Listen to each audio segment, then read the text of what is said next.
বিজয় দিবসের দিন সকালে জাতির উদ্দেশ্যে দেওয়া ভাষণে অন্তর্বর্তী সরকারের প্রধান উপদেষ্টা অধ্যাপক ডক্টর ইউনূস বলেছেন, 2025 সালের শেষ দিকে অথবা 2026 সালের প্রথমার্ধে দেশে জাতীয় নির্বাচন হতে পারে। নির্বাচন আয়োজনে প্রধান উপদেষ্টার বক্তব্যের পরিপ্রেক্ষিতে প্রধান নির্বাচন commissioner CEC A M M Nasir Uddin বলেছেন, নির্বাচন কমিশন যে কোনো সময় নির্বাচন আয়োজনে প্রস্তুত আছে। আজ মঙ্গলবার দুপুরে আগারগাঁও নির্বাচন ভবনে নিজ রুমে গণমাধ্যমের সঙ্গে আলাপকালে একথা বলেন তিনি।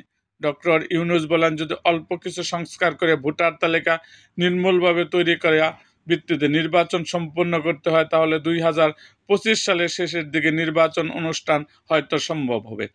আর যদি এর সঙ্গে নির্বাচন প্রক্রিয়া এবং নির্বাচন সংস্কার কমিশনের সুপারিশের পরিপ্রেক্ষিতে এবং জাতীয় ঐক্যমতের ভিত্তিতে প্রত্যাশিত মাত্রার সংস্কার যোগ করি, তাহলে আরও অন্তত 6 মাস অতিরিক্ত সময় লাগতে পারে। মোটা দাগে বলা যায়, 2025 সালের শেষ দিকে অথবা 2026 সালে প্রথমার্ধের মধ্যে নির্বাচনের সময় নির্ধারণ করা যায়।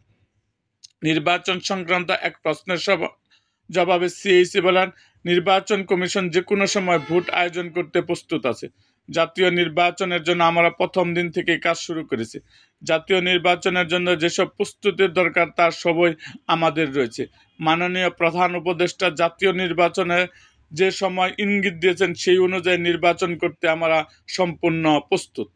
এরকম আরও ভিডিও পেতে এবং রাজনৈতিক অঙ্গনের নানা ঘটনা ও ইতিহাস জানতে আমাদের মুক্তাগাছার ইতিহাস মিডিয়া ইউটিউব চ্যানেলটিকে সাবস্ক্রাইব করুন এবং পাশে থাকা বেল আইকনটি বাজিয়ে দিন।